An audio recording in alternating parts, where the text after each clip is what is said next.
Nakon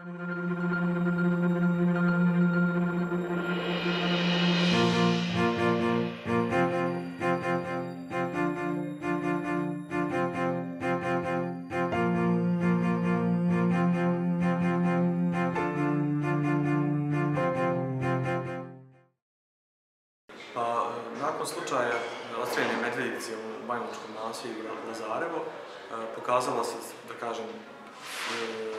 potreba za formiranjem nekog interventnog tima, isto tako plana upravljanja medvjedom, koji očigledno nedostaje u našoj legislativi. Velikim zvjerima, a sada mi govorimo o medvjedu, je stvarno važno imati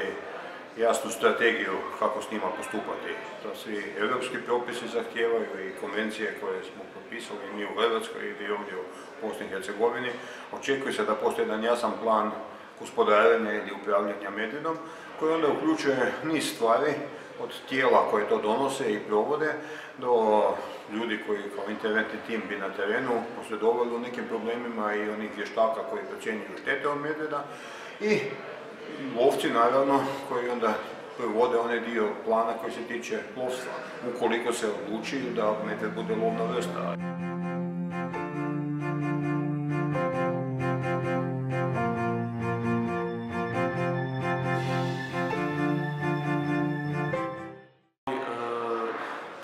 Također smo pozvali eksperte iz regiona, isto tako eksperte iz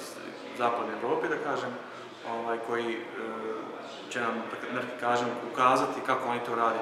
tamo, na neke prakse, na neke pozitivna, negativna iskustva koja su imali, koja bi možda mi mogli usvojiti u slučaju da dobijemo pozitivne odgovore od tih nadležnih institucija. We've been working on bear conservation projects in the last 20 years, for example in Romania, Albania, and also Croatia. I ovdje smo se skupili, imam osjećaj da se skupila jedna stvarno reprezentativna skupina ljudi iz organizacija koje su relevantne za takvu akciju i da dogovorimo što se želi, da li se želi, ako se želi što i kako i onda ko će šta raditi.